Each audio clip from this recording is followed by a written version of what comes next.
So it's a brief introduction of our guest this evening. Sanjena Sathian is the author, of course, of Gold Diggers. You all know, the buzz this book got when it came out was just incredible. But to name a few things, it was a top 10 best book of 2021 by Washington Post, also a best book by NPR and Amazon, and a New York Times Editor's Choice, longlisted for the Center for Fiction's first novel prize, and been nominated for the Georgia Author of the Year. And she is working on the TV adaptation of it with Mindy Kaling's production company, so hopefully we'll get an update on that at some point. She also writes short fiction, has appeared in a variety of publications, The Atlantic, Boulevard, the Southern Humanities Review, Salt Hill Journal, and more. And she's also written nonfiction for various publications, including The New Yorker, New York Times, etc. She's a graduate of the Iowa Writers Workshop and native of Atlanta. And beginning in the fall, she's actually going to be back here in Atlanta as a fiction fellow at Emory University. So please join me. And Sanjena is just going to start us off with a reading this evening, and then we'll jump into the conversation. Thank y'all for being here. Is this mic okay? Can everyone hear me? Great. As Claire said, this book came out a year ago, so it's been a minute, but I also haven't gotten to enjoy that many in-person events, so I really appreciate you all coming out. It feels very special. I'm going to read for about 8 minutes. This is from the first chapter of Gold Diggers. The context is that the narrator, Neil, who is a 15-year-old boy, has just attended a high school dance, and as happens at these dances, things get messy. He had a fight with his best friend and crush, Anita, and his sister, Prachi, got in trouble for drinking and losing an heirloom gold necklace. I sat at the dinner table one evening the following week, poking my white rice and yellow dal around with my fork, listening as Prachi stood in the kitchen and called our grandmother to issue a formal apology with regards to the gold necklace. "Nani," Prachi over-articulated, glancing pleadingly at our mother, who had mandated the call. She wound her fingers through the cream-colored curlicue phone cord. "Nani, it's Prachi. Can you put your hearing aid in?" I looked up to see my father poking his food around just like I was. My mother furiously scrubbed the white Formica countertop, which was irrevocably stained with splatters of hot oil and masalas, and glowered at Prachi. In our house, it took only one gesture in the direction of India to compound an already grave situation. The accusation was that Prachi had flouted her responsibility as a daughter, a sister, a spring fling princess, and yes, a granddaughter too. She had imperiled the very nature of the sacrifice of crossing oceans. My parents relished that phrase, crossing oceans, as though they had arrived in steerage class aboard a steamship instead of by 747, carrying 2 massive black suitcases with pink ribbons tied around the handles and the surname Narayan written in blocky letters on masking tape along the side. My father, miffed, gestured at the 2 empty plates on my mother's Walmart imitation Indian paisley print placemats. The rice and dal and reheated aloo sabji were all growing cold. I reached for some potato, but my father shook his head, and I got the sense that poking food around was the way we were going to ride this out, so back I went to that. "It just got lost at a dance, Nani," Prachi was saying. "It was a very bad mistake, and I'm really sorry about it." I could picture widowed Nani on the other end of the line in Mysore, her long, graying hair pinned against the nape of her neck, puzzled, perhaps unable even to remember what had been lost. She was forgetful these days. Or if she did remember, thinking, "Why are you calling me about a lost necklace?" when bigger things were lost in the move to America. Prachi signed off. "Love you, Nani. See you soon." "No, I don't know when, but soon, right?" We could now start dinner, which had gone completely cold. Heroically, Prachi began to talk about the summer's pageant as she heated everyone's plates. My sister planned to be Miss Teen India, Georgia, and then Miss Teen India Southeastern Region, and then Miss Teen India USA.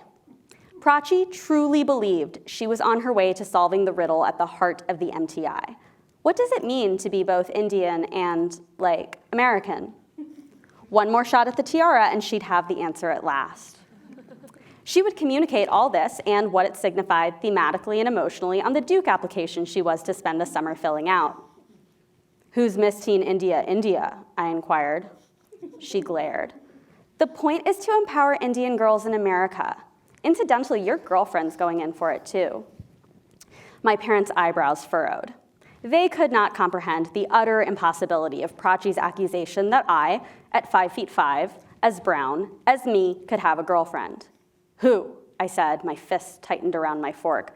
Anita Dayal, Prachi sniffed. She's trying for MTI too. Not that she's ever been interested in exploring Indian American identity before. She's not my girlfriend, I said, feeling a revolting feminine blush beneath my skin. We're barely even friends anymore. What happened? This was my mother surveying Prachi and me. She's a little climber, Prachi said, accounting for my silence. And my mother said, forgetting her anger for a moment, just like her mother. My father remained stoic the rest of the meal, but my mother thawed. That banter reunited the Narayan women. Gossip is to my mother what South Indian classical music is to my father, the virtuosic amalgamation of years of a community's becoming. For as long as I can remember, she has been a connoisseur of gossip, of the sounds it makes, the musicality, the overall gestalt, which is one that causes her to use the pronouns us and them, and the phrases these people and our people and such people with confidence. One might call her ears, which are extremely large and loose-lobed with openings to the ear canal the size of a thumbnail, the place where the Indian immigrant public sphere gathers. In between wax and bristly dark hairs, the diaspora unscatters and lodges itself in my mother's oversized hearing organs. Now, when I was younger, Anita and her mother, Anjali Dayal, were held in perfectly fine favor at my house. Our two families mingled pleasantly. As a latchkey kid whose mother was less prolific in the kitchen than Anita's, I often let myself into the Dayal's house to rummage around in the fridge. The key beneath the watering can behind the azalea bush was mine to use. Our parents, the four brown adults in a largely white subdivision, collaborated to create a simulacrum of India in a reliably red Georgia county. But over the past few years, Anita's father, Pranesh uncle, had grown conspicuously absent, discomfiting the other Desi mothers. No one pronounced words like separation. It was stated only that Anita's father was working in California, where he had founded a company with his classmates from the prestigious Indian Institutes of Technology. The official reason for Anita's father living across the country while her mother remained in Hammond Creek was the daughter and a desire not to interrupt her schooling, which is why my mother was overtaken by a frisson of judgment when I came home at the end of May, weeks after spring fling, with the news that Anita would be leaving Okefenokee High School and, in fact, interrupting her schooling. California, my mother said. I could almost see the Remax Realty signs in her eyes as she dreamt of an open house. Overdone chewy sugar cookies and fruit punch and information on the neighborhood's property values. My mother adored open houses, their mild festivity, the red balloons, the way the houses were held in presentational limbo, vacuumed carpets and potpourri in the powder rooms, until the owner's current unsatisfactory life had been traded out for a better one. To Buckhead, I said. Anita had been accepted to a posh private school in Buckhead, one of the neighborhoods inside the perimeter. The perimeter, referring to Interstate 285, which neatly locked the suburbs away from Atlanta proper, was one of those things to which my mother sometimes mystically referred while in the open house headspace, a state of mind that I swear caused her very large ears to droop and soften, implying that she was listening to something otherworldly, something more splendid than terrestrial gossip. Someday we might live inside the perimeter, she suggested. My father scoffed. In Hammond Creek, we were close to my parents' jobs, good public schools, and other immigrants. Inside the perimeter, he grumbled, were crumbling houses that white people would spend $1 million on because they seemed Margaret Mitchellian. Anita's destination was a school I'd faced at debate tournaments a few times. They never failed to intimidate, showing up with 4 coaches from the best college teams huddled around them. They strutted about in blazers and ties and pearls and heels, while we mopped our sweat with our swamp green Okefenokee High School t-shirts. Her school sat near the long, low lawns of country clubs in the governor's mansion. Its female students would be debutantes, and its alumni seemed, from my position outside its brick-winged gates anyway, to waltz into Harvard and Princeton and Vanderbilt and Georgetown. It made sense. Anita's only plan in life, as long as I had known her, was to attend Harvard. What followed Harvard was a vaguely crimson-tinged blankness. Harvard was sufficient, would propel her into some life thereafter. The first step in achieving that life seemed to be leaving Hammond Creek, Okefenokee High School, and me.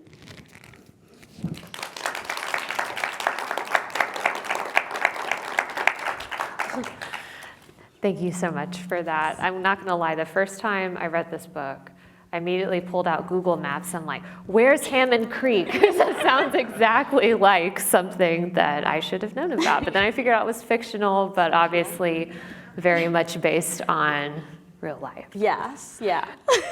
So I'm curious, you've been on book tour all over the country and Zooming all Virtually. over the country, yes.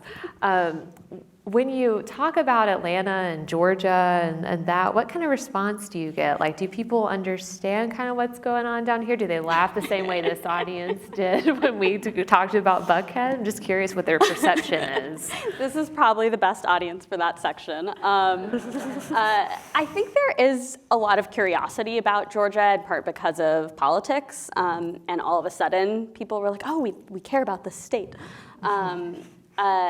And so I think there's kind of a new awareness, but I think it felt almost binary. It was like people were like, oh, it was white and now it's black. Like the perception of Georgia is very split, I think, between who the state was perceived to be and what we have kind of slowly been becoming, thanks to Stacey. I think that one thing that's really interesting about people's responses to the book, though, is that some things are very universal. Like suburbs are universally boring. Indian Americans' pockets within suburbs also seem to all be exactly the same, like really, really close. Like I've heard from people who grew up in the Bay Area, who grew up in New Jersey and Texas, and all of them were like, oh yeah, that might have been my home too, because you can have strip malls and highways and just characterless spaces basically anywhere. Yeah, my partner's not from a suburb, but I am, and he's still puzzled as to how I can find my way around. And he's like, but that mall looks exactly like that one. And I'm like, they're different. Like, I don't know what's so confusing here. But first of all, just congratulations on the book. Congratulations on the paperback release of the book. The TV option, everything is just amazing. And it strikes such a balance of being, it's witty, it's funny, but it has that gravity to it. It's just such a joy to read. But when you're saying that some things are universal, the one thing that when I started reading it, and I was like, well, thank you for taking me back to the most awkward moments of my life, right? Where when I started reading about this high school dance at the beginning, it takes place in 2006, and I can just, I have flashbacks flashing before my eyes. I'm sure many of you in the audience do too. So you picked two very interesting points of life to write about. The awkward teenage years that we all go through, and then the awkward, early to mid-20s where no one actually knows how to be an adult, right? So what took you back to start this book in the teenage years? Like, what was it about that time in Neil's life and in Anita's life that you felt, okay, we need to start here? Yeah. I think I'd been interested in writing about growing up in this sort of like split, very Asian and then very white world that was sort of my teenage years. I've been interested in that for a while, I think partially because we have to write what we know. I was very angry to realize that my material was the suburbs, like that was what I was stuck with. I was in grad school surrounded by people who were writing about like the poetic landscapes of Alaska and Western Kentucky and Port-au-Prince, and then I was like, all right, this is an Outback Steakhouse where I can't even eat anything. So I think some of it was just out of necessity. Like I often feel like I have to write through particular life phases. And it's interesting to go back to those and to sort of like have the turnaround where you can say, this is what I thought I felt like at that age, but now I wonder what so-and-so felt like at that age. What did it feel like to be my parents? What did it feel like to be other members of the community at that age? So it's a way to kind of look back at a period where previously, like I could only empathize with myself, but now I have to do the work of trying to empathize with a lot of different other people's experiences. So that's one reason why. I think I'm also just mainly interested in writing coming-of-age stories. Some of those take place when we're 15 or 16, but the second half is kind of a coming-of-age of adulthood, as you say. And when I write people in their 30s and 40s and 50s, I feel like they're just figuring it out and bumbling through that phase of life too. I just think that it's most interesting to encounter characters when they're experiencing a moment of rupture, because that's when they can and have to change in response to their conditions. Yeah, totally. So let's just get oriented a little bit. I think we have a lot of folks in the audience who have read the book before, but just for those who haven't, or it's been a little while, can you just give us a brief synopsis? That's right at the beginning of the book, so it kind of opens the scene, but who are our main players and kind of where do they find themselves at the beginning of this book? Yeah, so the book is it's told in Neil's point of view, but he and his friend and crush Anita are sort of the main characters, as well as Anita's mom, Anjali. And kind of the three of them get involved in this series of gold thefts. And that kind of happens and unfolds through the first half of the book in suburban Georgia. They get involved in these little capers. There's some magical realism where they actually drink the gold instead of just stealing it and turning it into cash. And then the second half of the novel picks up 10 years later in California, when everyone in that kind of small community has reunited in the Bay Area, largely because that's where you just find clusters of Indians. So I just wanted to work with my two landscapes. Yeah, great. So, you already mentioned the quote in the book, which made me laugh when I read it with the put in there. What does it mean to be both Indian and American? So I was wondering if you could talk about, for our two kind of main characters at the beginning of the book, Neil and Anita, how do you think they would respond to that at that point? Because they're both, they have Indian parents, but they grew up, in this very white suburb in Georgia. So can you talk a little bit about how they're connected or not always connected to their Indian heritage? Yeah. Well, I like that you asked what my characters think about it, because sometimes people ask what I think about it, and I'm like, I don't know. If I could just say it, I wouldn't have written a whole book. But I think Neil would feel very fed up with that question. He feels like his identity, his racial and ethnic identity, is being constantly forced onto him over and over again, both by the white people around him and by his Indian parents, who have a very calcified and set notion of what it means to be Indian. In their eyes, what it means to be Indian is to be a good little boy who's good at math. And that is obviously sort of it's suffocating for any human, but particularly a 15-year-old.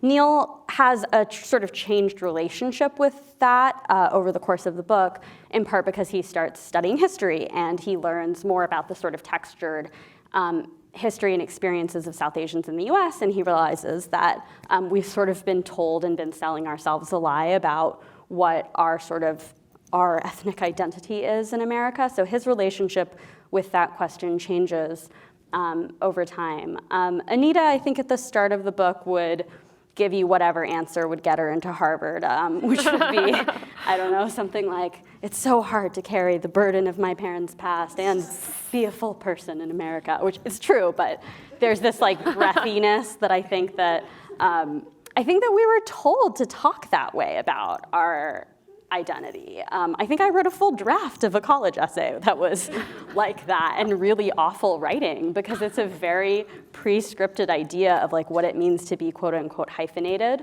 But Anita also, I think, undergoes some shifts.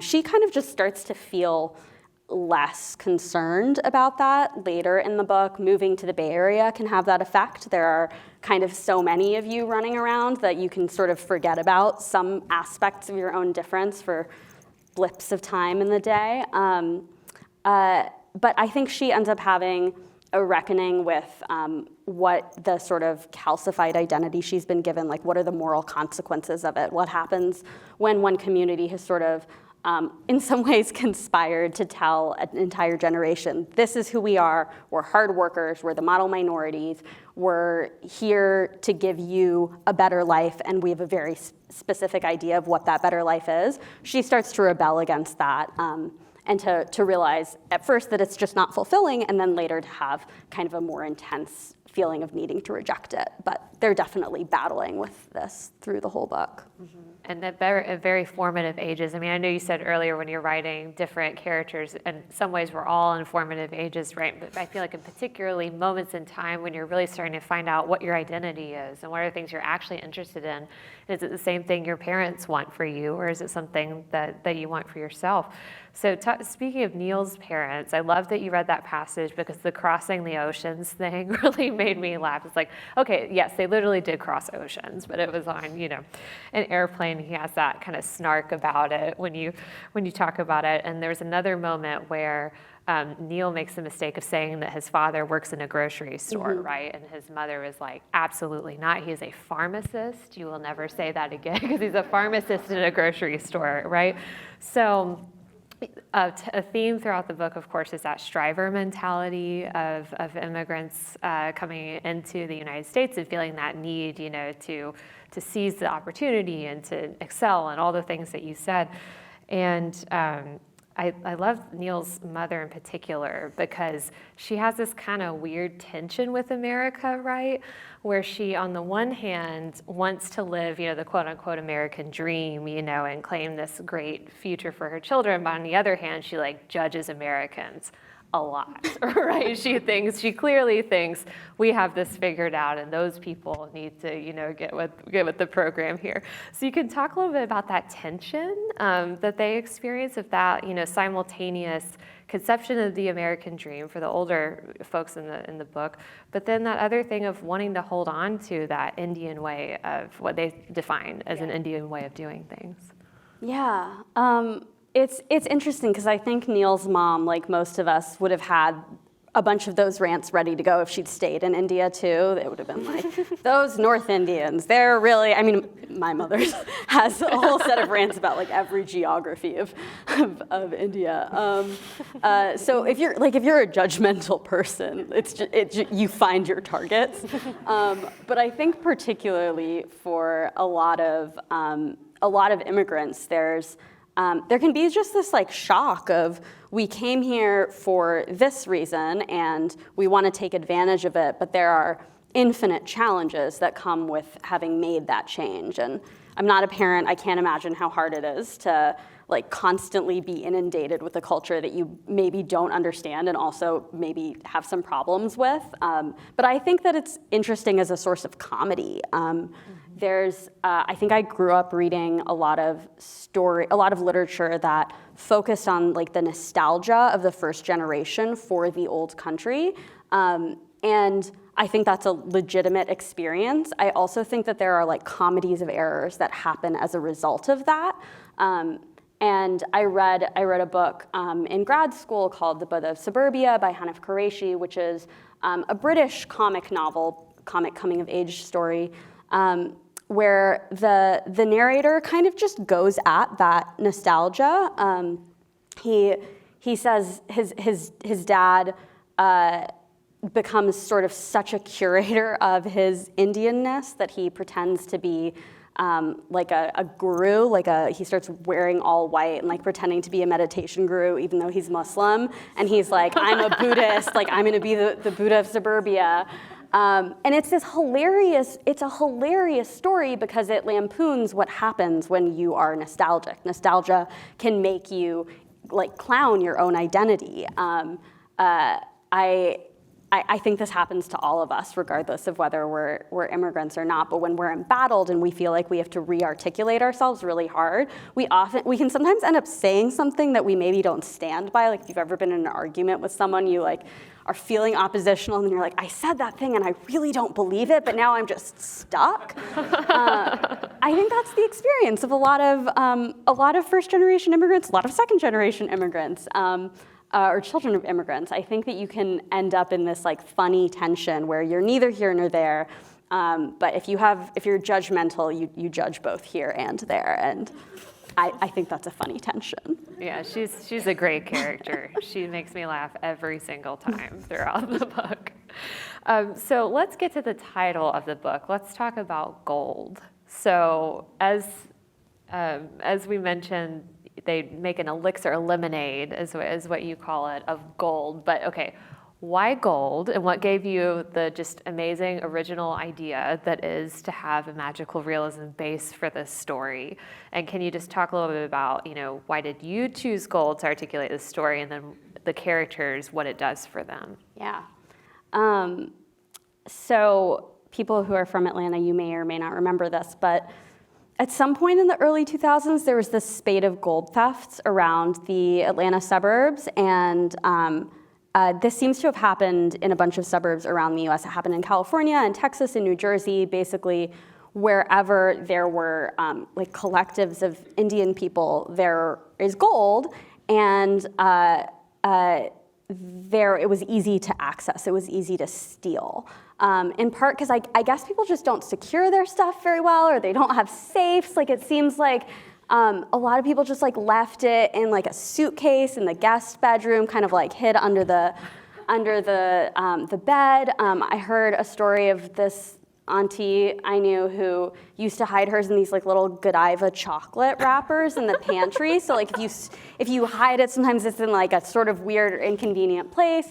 But the point is, if you got wind of this, you clearly realized what was available to you.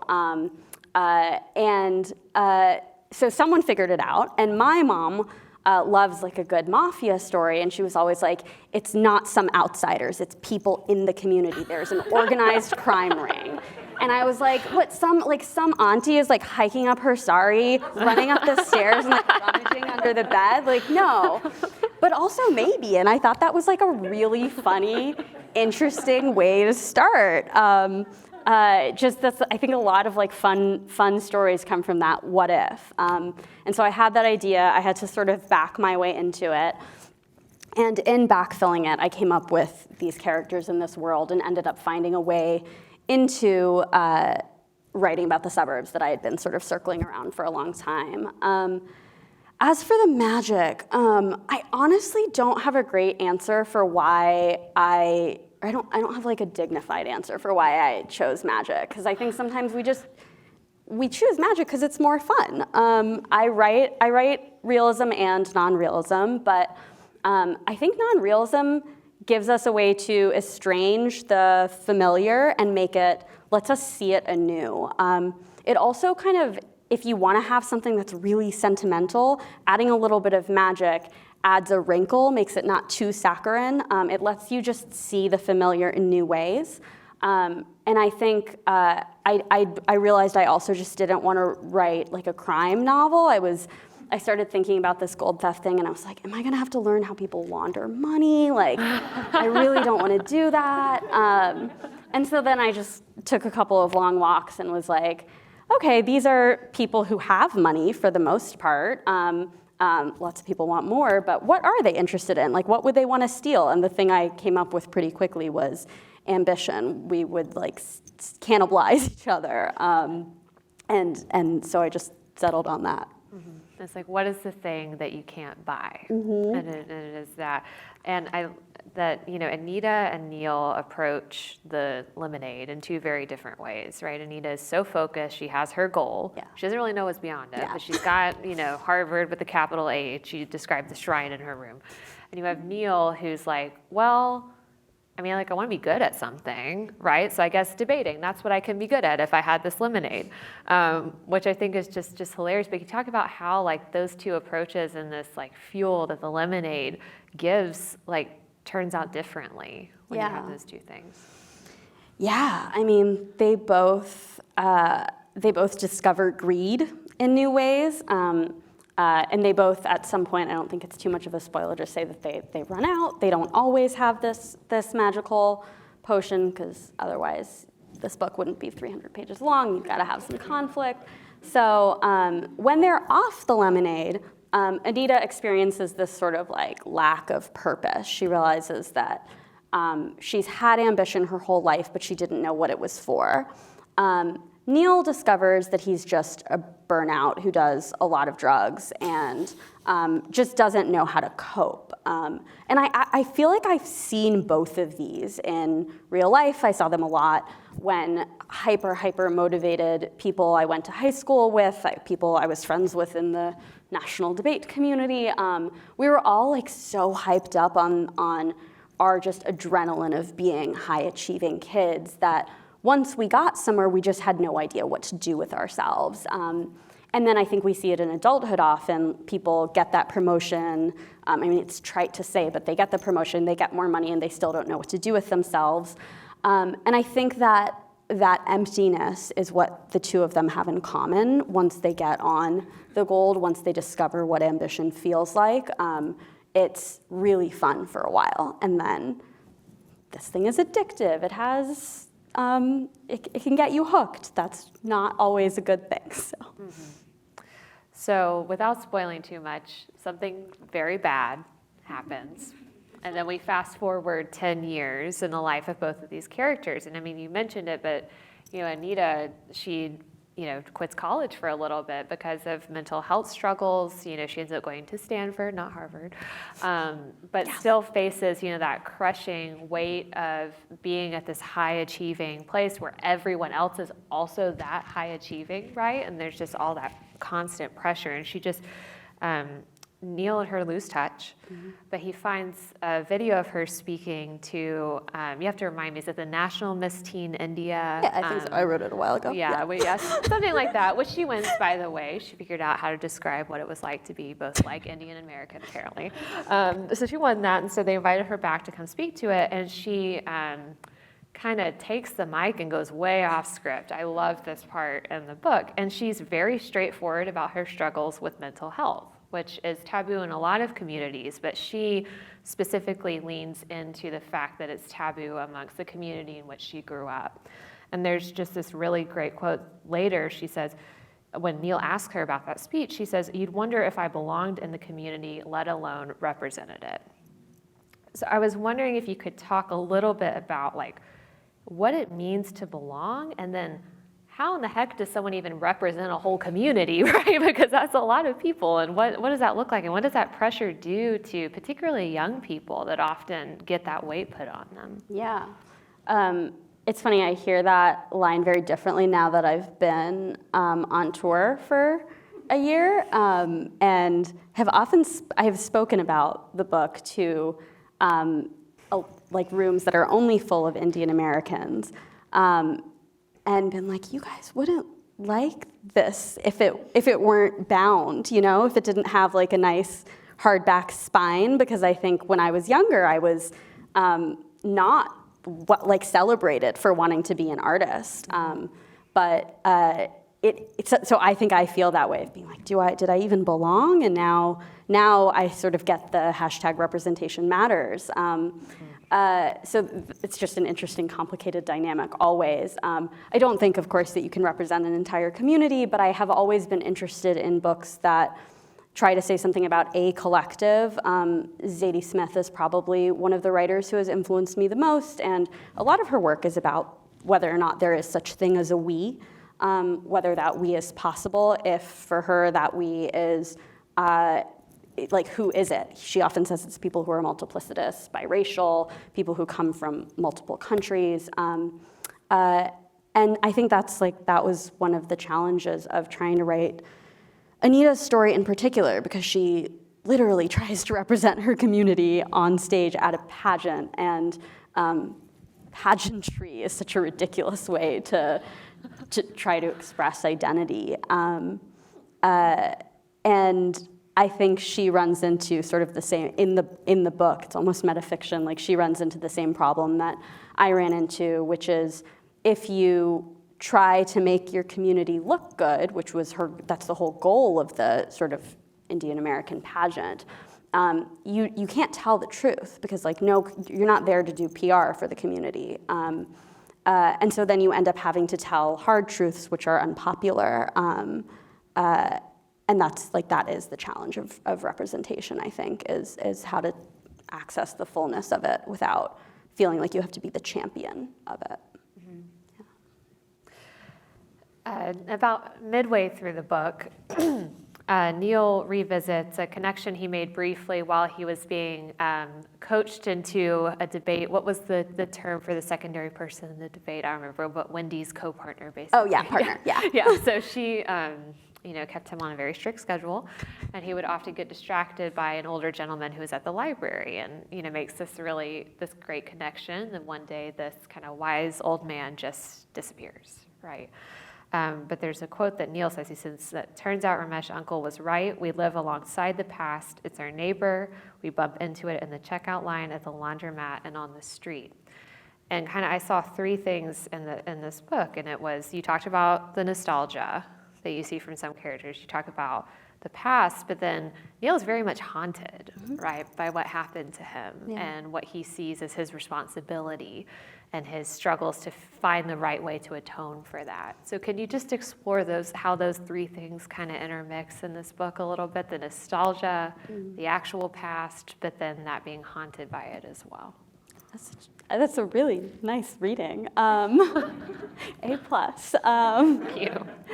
I don't know that I have a super neat theory for how all those things sort of triangulate, but I think that the book in general is just it's interested in history, in part because I think the community that Neil comes from can sometimes feel ahistorical.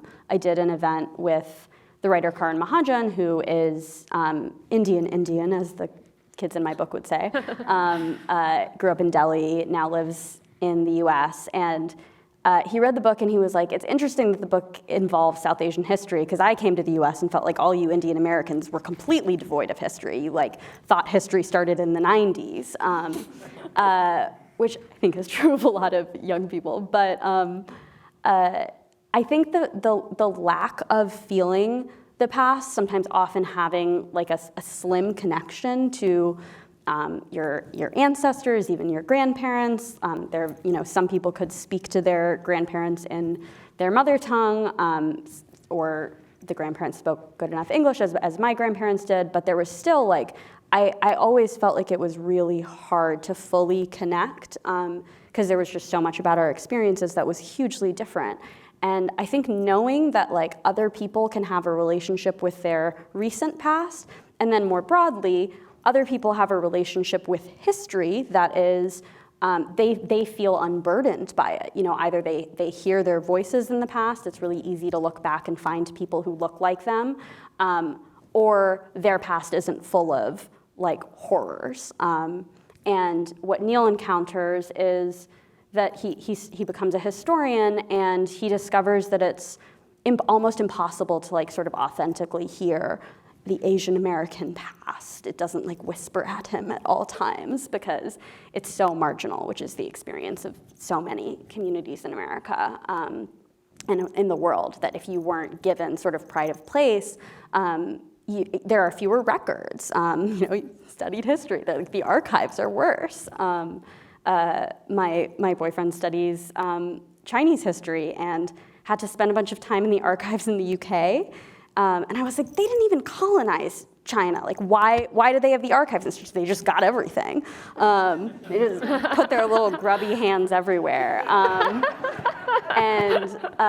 I think Neil feels that sort of both the macro historical tortured relationship with the past and his own tortured relationship with his recent past, and also this gulf between him and his most recent ancestors and the people who left India. Yeah, that's so beautiful. I mean, we get so many people here who at the Atlanta History Center, right, and they're looking in genealogical research and for their family research. And I think you're right. It's that way to make us feel grounded and like we have a connection with the place in which we're living. So I think that's so beautiful. So just one last question for you, and then we want to hear from all of you. I know you have great questions.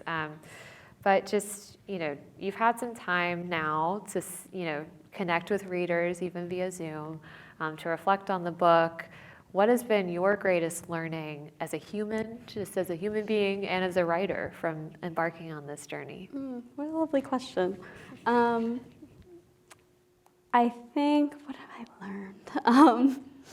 learned? It's been really amazing to see how people read in adulthood. I think I always am afraid that people don't read. I walk by bookstores and I'm like, no one's going in there. No one goes, no one wants this stuff. It's easier just to watch TV. But I have encountered readers who read with like some ferocity that I didn't fully know. Because I think I read as a writer. I do read as a writer. I did this talk last week with a business school class who I was like, why is a business school class reading this novel? But they like studied it, and they were like, we read in order to understand parts of the world that we will not have direct contact with because we're going to do business things. And I was like, that's so beautiful. It has been very affirming. So I think that's been a really nice thing to see. Yeah. All right, well, everyone join me in thanking Sanjena, and my colleague will be.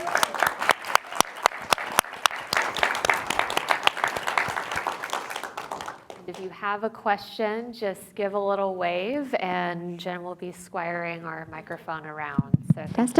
Okay. Yeah, there we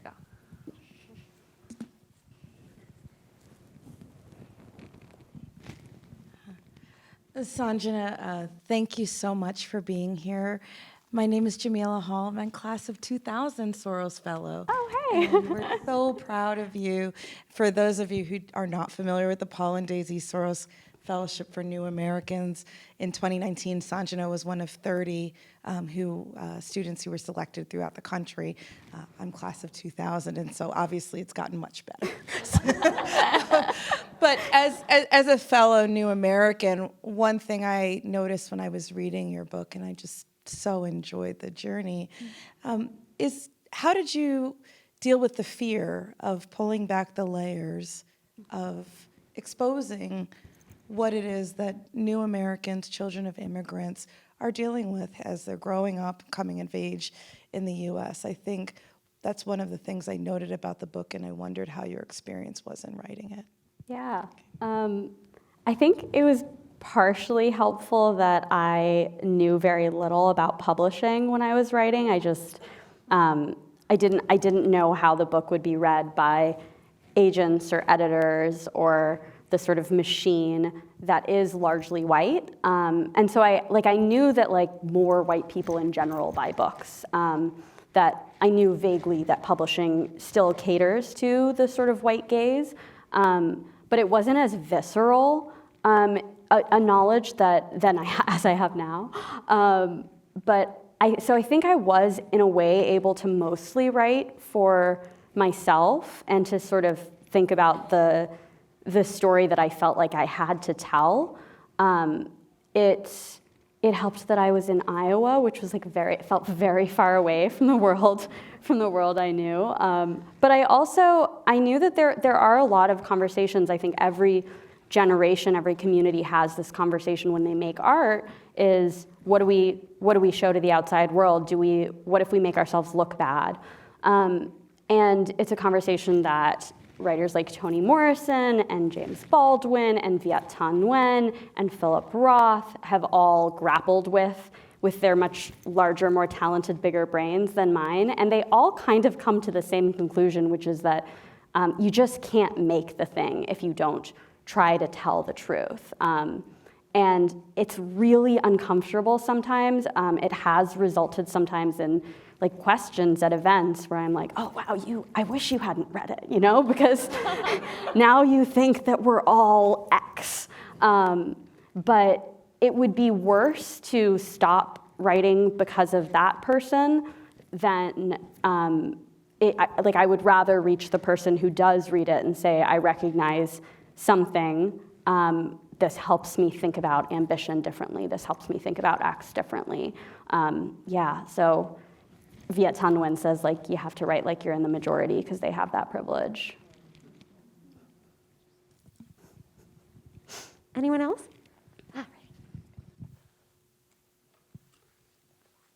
Hello. I'm an 8th grade English teacher, and I teach in Johns Creek, hi. Georgia. I have a lot of Indian students, and do you think this would be a good book for them? 8th grade. What do you think? I don't know. I think kids can handle a lot. There's a lot of drugs in it, but if they're fine with that, yeah, I mean, like, I loved that I had teachers who didn't condescend to me when I was in high school and also middle school. I think kids can digest what you give them, so I would be very honored if you taught it. Okay, well, I'll get some more copies for you.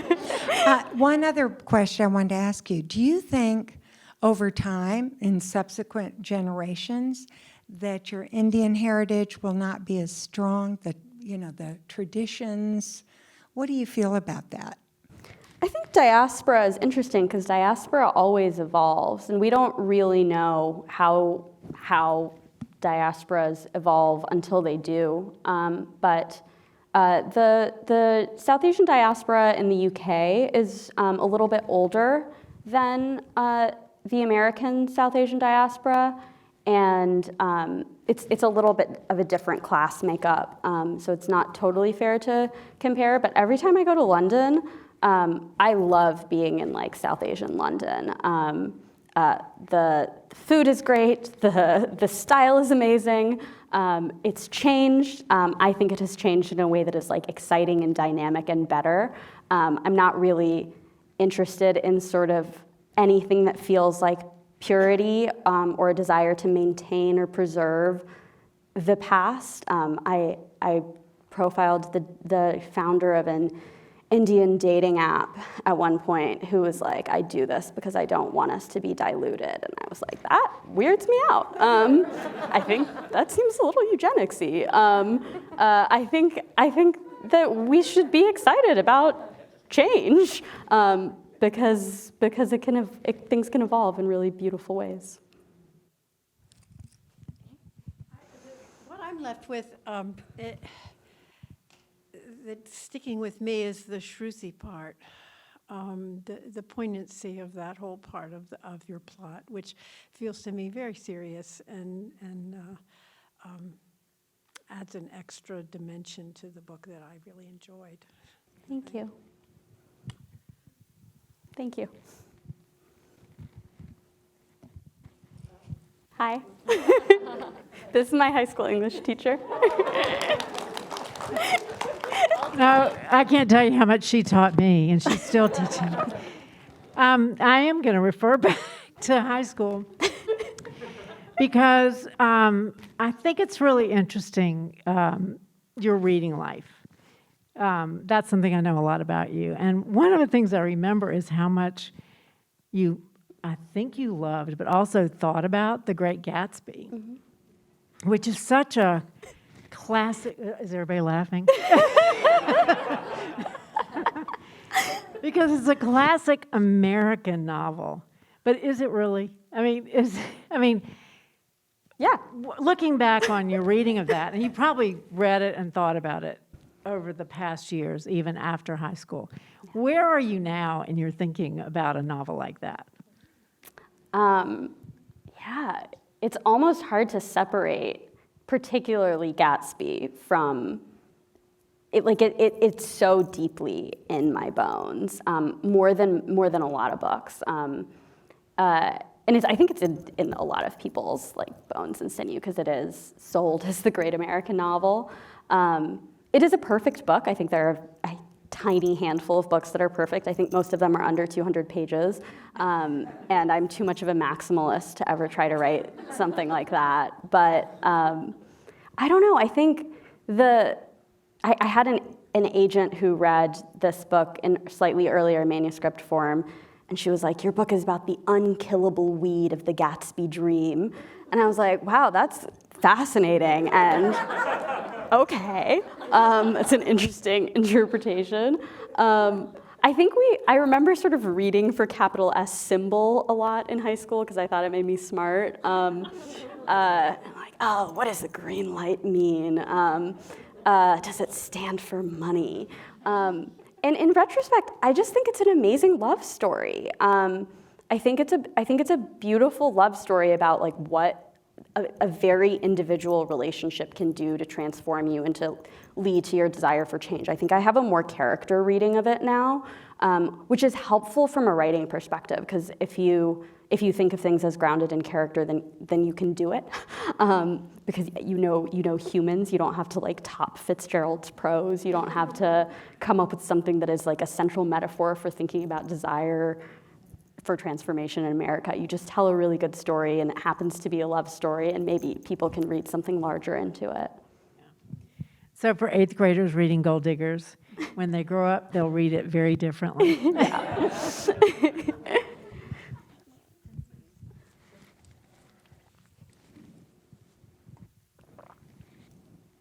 Hi, I'm just a fan. I grew up pretty much in the same world that you wrote about, so I appreciate you acknowledging or like putting out there somewhere something I can relate to. And I've seen firsthand. I went to the Miss Teen India pageants. I knew the private school kids. I was the public school kid. I totally went through almost a lot of the things that you've been through. Most importantly, I'm very happy that you talked about mental health in the South Asian community, because it's not addressed enough. Yeah. Oh my gosh, I'm in my 30s now, and I've seen so many people who are finally opening up to things that need to be addressed. And I'm hoping more people read your book in our community, because it's good, good way to kind of just think about like, oh, maybe there's something in my past that I need to address. So I appreciate that. Yeah, thank you. Anyone else? Oh. Come on down. Sanjena, speaking off of the topic of mental health, and also the narrative of The Great Gatsby, sort of similar to the narrator in The Great Gatsby talking about his observations in West Egg and all of the traumas that he experienced. Was this a cathartic experience for you to write through all of this history and now anchoring yourself in that setting? What are your thoughts now, a year out? Nerd moment that the origin of the word catharsis has to do with vomiting. And that is what it felt like to write this. I am what one of my former college professors called a vomit drafter. I have to put a lot out, and then I cut and I cut and I cut. And it did feel kind of explosive. It felt kind of dangerous as I was writing, and I do find that I'm like less tortured about some of the issues that are in this book, which is helpful because I have to write more books and find other issues to be tortured about. So I do think it's cool to like write through different phases of life and be like, all right, got out everything I have to say on this for now. I'll come back to it in 20 years and maybe have a whole new book about what Indian America means then. Yeah. Anyone else? Okay. One more question I always ask all of our guests, selfishly, but I think everyone else here too.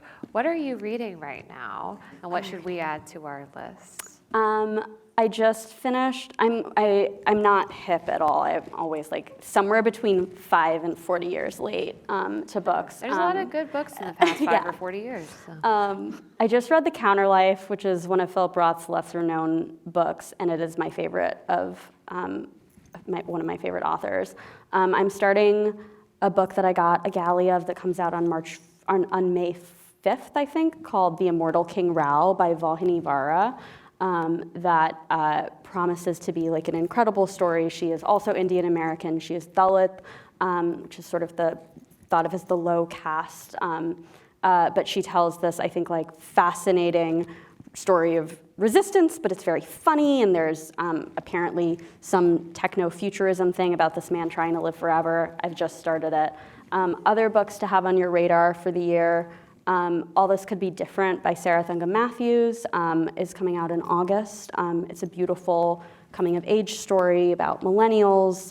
It's a queer love story. It's set in Milwaukee, and it's about like also hating your job as a consultant. So it's very universal. Yeah, those are a few that are on my radar right now. Great, thank you so much. Just join me again in thanking Sanjena so much for the time. It's been just wonderful. Thank you.